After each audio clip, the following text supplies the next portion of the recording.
Hello everybody and welcome to another episode of the Q&A. Hope Winter's Day is going good. Wow, I just said Winter's Day. Hope Christmas is going well for you guys. I only did my Christmas shopping 2 days ago and I'm waiting for it all to come in the mail and I hope it actually arrives in time. But yes, so I hope everything's going good with you guys. You will actually find the Q&A series, just as an aside, will now be in a playlist on my channel. I've been trying to do better as I go along, putting playlists up for everything I do and having it easy to access. So since there's been so many episodes now, yeah, let's do that. So there is now a playlist. You might be able to find a link in the description.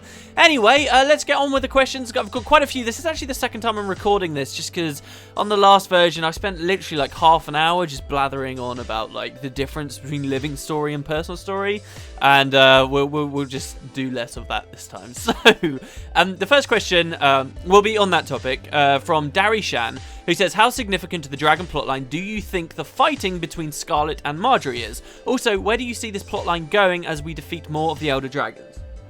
So, I actually had a lot of questions around this kind of topic. A lot of people were asking me about different things that we could be seeing coming in the future, like what happened to Sol D'Alessio? Do you think we'll be able to see the dwarves?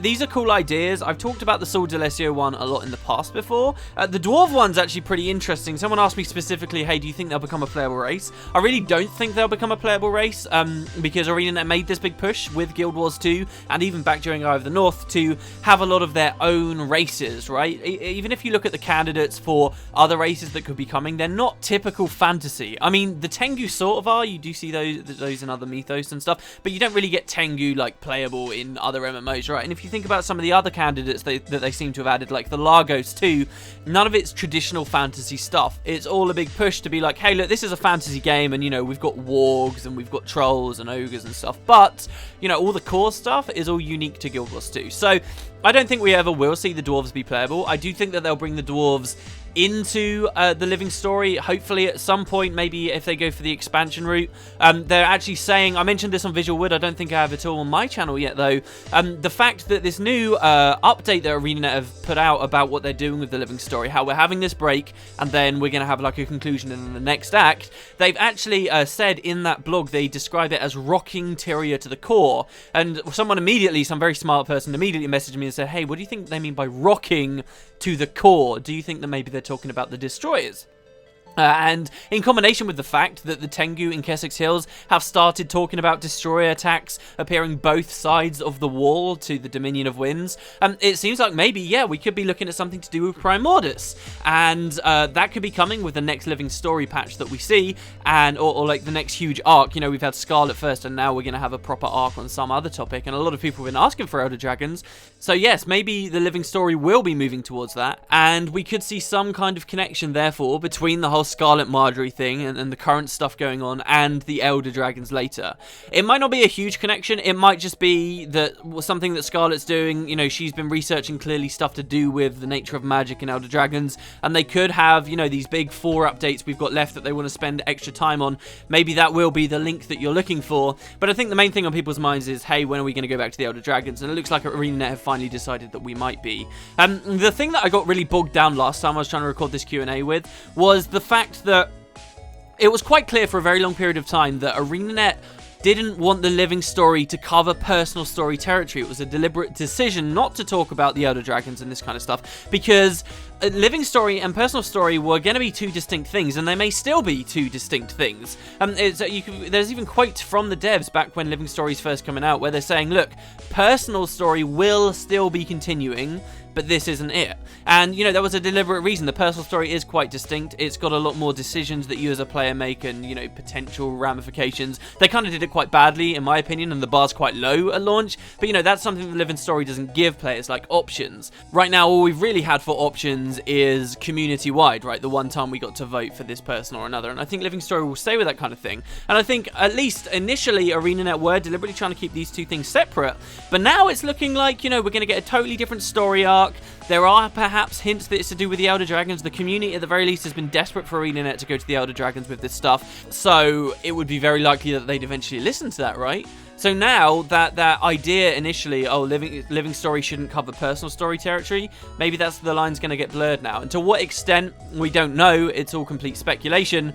And that's basically what I spent so long talking about. Like, I am enthused by the idea of going back to this story, like, say, with Sylvari or with the dwarves. Like, for example, if you look at the map in Guild Wars 2, you've got in the bottom right-hand corner, you can switch between different views. The regular world, the, like, upper layer, and then there's even a tab called the Depths of Tyria.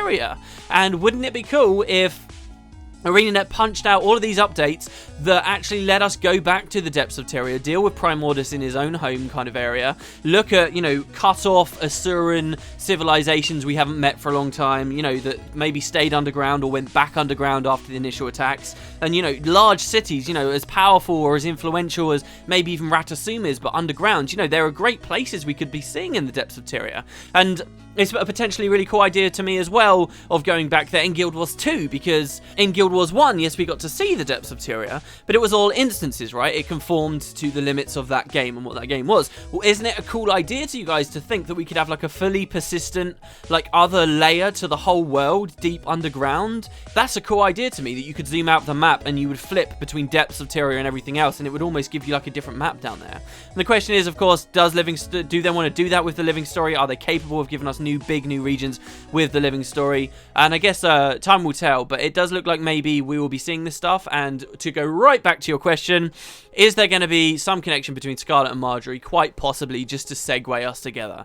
As for the plot, as we defeat more and more Elder Dragons, well, then maybe that's when they start looking at, you know, these other really fascinating things about the gods and about Sylvari and about the Massart and what they're doing, and about the other regions of the world, like what's going on in Cantha, and maybe even things to do with the other races, like going to the homeland of the Kodan, or seeing what's going on with the Ash Legion and like the Ash Citadel or the Blood Citadel. These are all cool places that are there in lore, but they don't fit in with the Elder Dragons at all, and maybe that's eventually when they'll start to deal with that kind of stuff. It's all for a very, very long way away though right now. I think that's what dampens a lot of people's enthusiasm. There's so much for them to look at, and we're not making any headway at all on any of it in like a compelling fashion. But Living Story has been improving, so yeah. Alright, before I go on any longer, we're just going to move to the next question.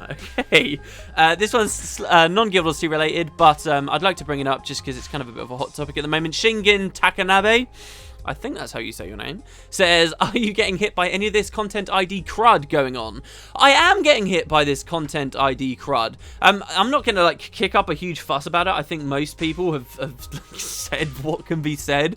Like, it would be very hard to top something like the argument Angry Joe put forward, for example. But yeah, it's going on with me. For people that might not be aware, YouTube changed the way its partnering system works, sort of. They forced the partner network, so I'm a part of Polaris at the moment, and they sort of forced those guys to say, look, someone's either a managed channel, or you have to just say they're an affiliate. And they're like 99.9% of all channels on YouTube now are like affiliates instead of like managed channels. And being an affiliate means that you are subject to a lot of crap from YouTube, and at the same time, YouTube has like toned up their systems, their automatic tagging systems and stuff for third-party content and copyright, like out the wazoo. So some people have been hit really, really hard. It means that they can't monetize certain videos anymore, for example. Personally, though, I do make a living off of doing this. The videos of mine that have been flagged generally are quite old videos. I can't imagine them getting that much traffic anyway. Like, for example, I did a Let's Play on Tomb Raider 2013, and I was having trouble with them flagging those even as they were originally going up, and a bunch more have appeared here. I can go through individually and dispute each and every one of these, but some of it's just, I wonder whether I should just leave it as it is. It will only be a big problem for me if stuff immediately gets flagged, but because ArenaNet are pretty good about people doing content and stuff on YouTube. There have historically been issues with like Play NC, and Play NC has flagged some of my things where I've used Guild Wars 2 trailers, but it's actually pretty good to be in the Guild Wars 2 space, I'd say, and 99% of my videos are still okay. New ones I upload are still okay. They're not getting flagged, so I'm alright with it for now, but it is a big issue, and I'm hoping that this is just sort of a muddy interim period, and eventually it will go back to something reasonable, because otherwise it's going to be really hard for people to get into YouTube and sustain careers on YouTube for that matter as well. So we shall see, but yeah, I don't want to hang about on that one too long. So the next question is from Repulsive, who says, will you make a new PvE Elementalist build video following the changes to attunement cooldowns? Based on attunement cooldowns? I don't know, there's really not very much to say there. For those that don't know, Elementalist has 4 attunements, and for every weapon that they have, they can't weapon swap, but they can cycle through these attunements using their F skills, and each attunement gives them 5 weapon skills, right? That used to be that they'd have quite a long cooldown on each one, and by investing into the Arcane trait line, you could drop the cooldown on how frequently you can swap between attunements. They've made that half as effective now, so that you don't have to trait into that line just to feel, you know, useful. And that's kind of cool. It's a nice bit of quality of life, and it's improved some of the really glassy specs that I run in PvP, but overall, it's not the kind of thing that opens up totally new types of specs. It's just a bit of quality of life, literally, and because of the way they reshuffled some of the arcane traits, they've actually made it quite painful going into that line at all now, I feel, because there's 2 really strong ones that are now both on the master tier, and it's just kind of frustrating. So that in particular, I wouldn't be compelled to make a build about.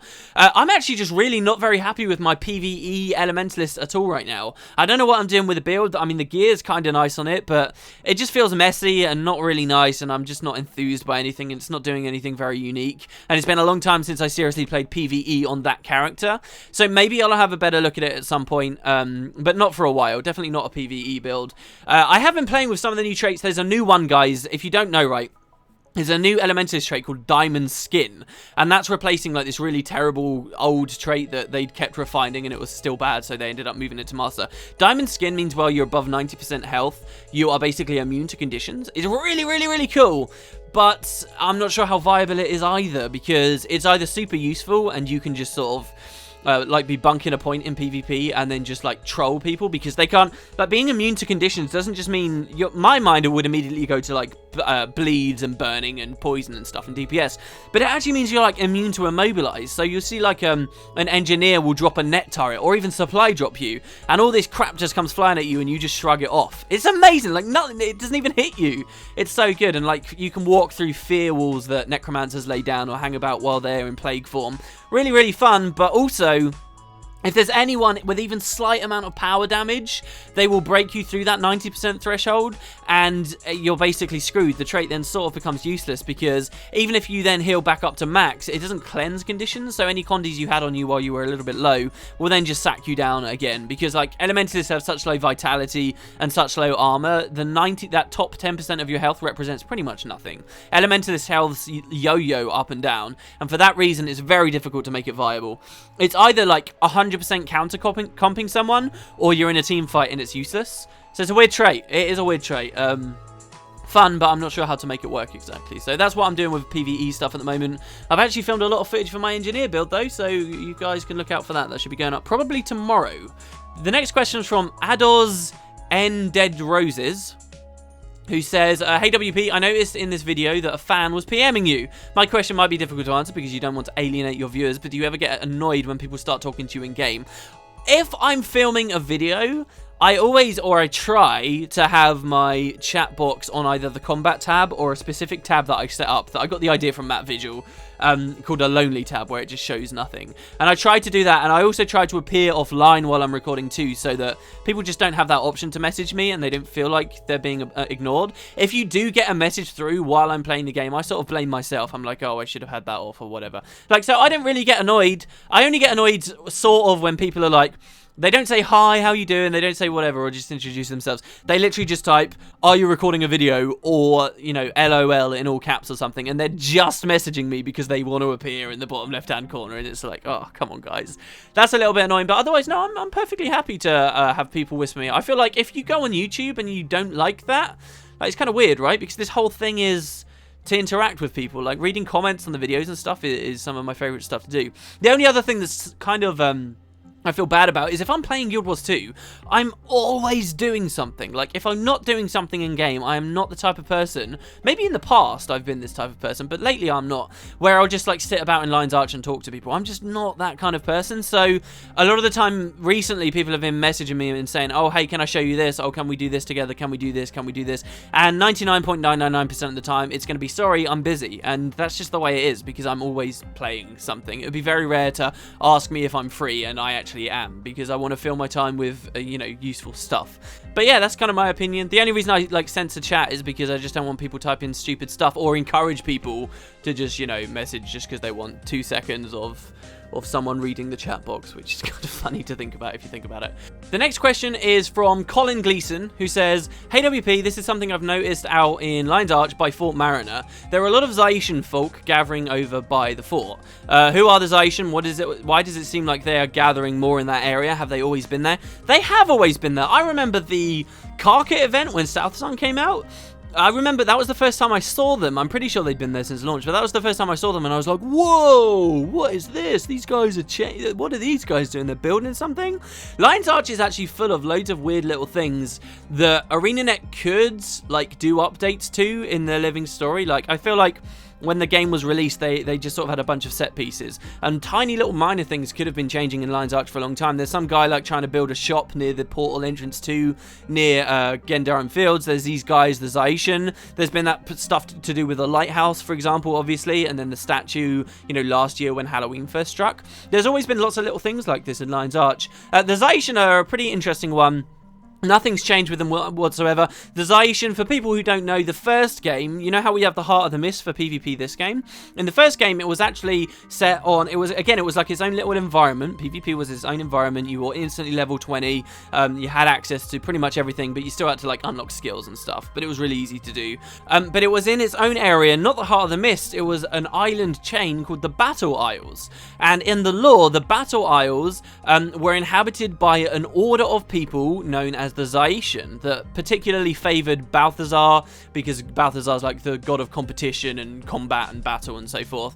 And they were actually Canthans. The Zishian are Canthans that had pushed up from their southern continent and then gone to live, and they had their own way of life on this remote island chain, the Battle Isles. The Zishian do still exist. The main thing, though, I believe I remember pre-launch articles talking about this, with why they didn't do, ArenaNet didn't use the Zishian to be the PvP hosts for this game, is that the Zishian Order were all humans, and a big push for why they were doing what they were doing was because of Balthazar. The way you earned rewards in PvP in the first game was through Balthazar faction. It was all around this guy, and it was a bit of a weird mismatch. Again, this is another thing that fell by the wayside because the game is now multiracial. And yes, I think they've actually talked about how, you can have Norn that might have been in the Zishian Order, except instead of Balthazar that they're worshipping, maybe they're doing it in the name of Bear or whatever. But instead of the Zishian, which are very kind of a human-centric, god-centric type thing from 250 years ago, we've now just got this totally different thing to do with the Mists. Which, again, I feel like anytime they just use the Mists to justify a game type or an area we can play in or something, it's like a big cop-out to me. It's like, oh, this is just happening. Oh, the eternal battle, and there's no reason for it. It's just there. La la la la. It's kind of a bit of a cop-out. But yeah, that's who the Zishian are. And they've been in Lion's Arch. They have nothing really interesting to say, but it looks like they're building something there for a while now. I wonder what ArenaNet's plans were, or whether this is a bit like, the Glint story they did with the Zephyrite Sanctum. It's just a fun little set piece that they've plopped down and that hopefully they'll use at some point. One thing that they could consider is obviously a whole new game type is going to be coming to PvP at some point. They're looking at it. They've showed it to us and they're confident enough that it will become a thing eventually. Since that's the case, maybe that would be an opportunity for the Zishian to have some part of the story as that's introduced, perhaps. But it's weird, though, because a lot of the stuff in PvP just gets added with absolutely no story behind it whatsoever, so we'll see. Anyway, yeah, that's who the Zishian are, and that's what they're doing in Lion's Arch. Nothing, pretty much, for now. Emmy Chantel says, it is stated in the wiki that there were 12 firstborn Sylvari. Only 9 of them have been named. I'm a Sylvari lore nut, and I've recently been searching for any information I can about the plant people. The fact we only know about 9 stands out to me as a major plot hole in my mind, and it's driving me crazy. The firstborn are held in such high standing among the Sylvari that to write 3 of them completely out of history is baffling. What are my thoughts on this? Yeah, I was sort of disappointed by this. I remember coming upon this when I was doing my Origins of the Sylvari Guild Wars 2 mystery video, and yeah, there's quite a few that you just don't hear anything about, and some of the ones actually that you do hear about still have very little information. Isn't there one that just hangs about in Divinity's Reach, and she's a firstborn, and that's it? Like, there's no extra information. Oh, it might be a guy. He's just in the observatory area walking around, and that's like, oh, this is one of the firstborn Sylvari. He has no significance whatsoever. So I was kind of disappointed to hear that 3 of them had no information, but also I quite like that little bit of mystery there, that little bit of intrigue and lack of information makes the Sylvari feel like a bit more open. Like, if we just knew every single firstborn and, you know, a great chunk of the secondborn and so forth, like, it makes their whole lore feel a bit more narrow. With that tiny bit still missing, I feel like it's kind of positive in some way, but they should play into that more. They should be like, oh yeah, there's another Sylvari firstborn who's doing X, Y, or Z, or is in X, Y, or Z, or is visiting X, Y, or Z. And just leave it there, and then that lets people wonder and could potentially be used for storylines later. It is weird that there's just 3, that there's no mention whatsoever. I think there should be a mention, but they don't have to give it all to us. And yeah, it's kind of surprising as well, since, you know, I think a lot of the devs over there really enjoy the Sylvari, and that's like a crucial part of who they are that's just missing. For sure it is. Jedge Key 2000 says, honest answer please, as if I wouldn't give an honest answer here. How much fun are you having with Guild Wars 2? There's a weird tendency from people to be like, oh, I bet they're not really enjoying it. They're just sort of still playing it. I'm still having so much fun with Guild Wars 2, and I'll tell you my secret, okay? Here's my secret. My secret is, and I've been joking about a guildie with this because it's so true of what I've been doing, especially now that I've started World vs. Worlding. I like go through phases with this game, okay?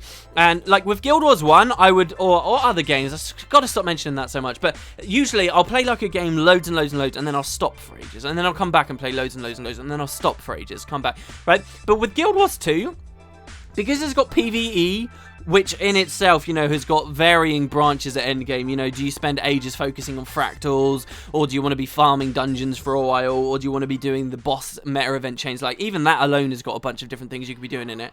But because it's got PvE, World versus World, and PvP, like, I will go through phases where I spend like a month, 2 months going hardcore in PvE because I desperately want to be, you know, scale 50 in fractals, or I desperately want to get my legendary, or I want to get my second legendary, or I want to get loads and loads and loads of achievement points and be on the achievement points leaderboard and get a bunch of free gems and gold. Like, I'll be on one of these tasks, and as I get bored of the task, like, a balance patch will come out that makes me think, oh, this could be interesting to run in PvP. And then I will go to SPVP or TPVP, and I will play the crap out of that for a month, 2 months, 3 months, and I'll play that loads. And then I'll get bored of that, and then I'll be compelled by some other PvE thing, because some other event or some other patch for the living story has got me particularly keen on something, and I'll go through another phase and return. And for a long time I just swung between those 2 game types, and now I've been playing a bunch of World vs. World. I was playing World vs. World exclusively for a period of about 3 weeks. I'm currently rank 203 or something, and then I just stopped. Boom, the other day I just stopped randomly, and now I've gone back to PvP. That's how I play Guild Wars 2, and I have immense fun every single time. Like, and it's varied enough. It is, especially if you've got 1 or 2 different classes that you play. Like, that's it, man. And I have so much fun with the game still. Like, I'm never playing it and like bored or feeling like it's a complete chore. I've got some guildies that are really, you know, concerned with the game, or, you know, are just sort of bored or feel like they're not having fun anymore. And I really think it's just because they don't play a big variety of the content. If you're playing something like full-time hardcore constantly every evening you get home from work and you're playing that same game again, but all you're ever doing is running boss chains in PvE, I think that can take a toll on someone. I really do. And you can become like very negative about stuff, but that hasn't happened with me. I just keep swapping stuff. What can I say? And I've got, like, my friends list is really weird because I've got now a group of people that I PvP with, a group of people that I PvE with, and then a group of people that I've met in World vs. World. It's really, really odd. But that's it. That's the honest answer. Killchained asks, speaking of PvP, would you consider uploading raw TPVP footage of your solo queues where you just live commentary your thought process, decision making, etc., etc.? Probably not in that format, because I'm a bit of an arsehole when I'm just playing PvP. Like, I'll be like, oh, that guy's so bad, I just managed to 1v1 him. Wouldn't really want to broadcast that out to everyone. Also, it would be kind of selfish. Like, if I'm TPVPing and it's a really good match, I'd want to be in comms with the rest of my team, and I don't want to, you know, hog the airwaves or whatever. I think it would be interesting, and I think one of the cool things that I might do if I get something of a team going is record it while I'm playing, as long as FPS doesn't drop down and it doesn't screw me over and stuff, and actually do like an advanced look through of each match and the plays that are being made and some of the really cool stuff that can happen at a higher level PvP. Like, there are really interesting things that can happen, guys. Exciting things that can happen. Cool things to talk about in terms of positioning of teams, and like, I play such a glassy spec at the moment. We've been talking about a lot about, you know, having a team and a comp where someone can line back for me and things. Like, there's a lot to the PvP that is completely missed by 99% of the people playing this game that I would love to show people. It's the same as before when I was doing the like Teach Me PvP thing with Matt Visual and other PvP content I've done before, but I've never like quite keyed into having my own team and been really good at it. I'd love to get to that point. I'd love to, because then I could start showing everyone this cool stuff. But that seems like a long way away for me, though I have so much fun in the meantime. And I didn't realise, because the last question was actually to do with the first question that we did. That was actually it, guys. So thank you very much for watching the Q&A for today. I'm more happy with how this one went out. Hope Winter's Day is going well with you guys. Hope Christmas, everybody's excited for that. And I guess I will see you tomorrow, probably for that engineer build. And I may even find some more questions to do the second Q&A for this week. So thanks again, guys. Leave any questions you may have in the comment section down below. Have a wonderful day, and I will see you next time.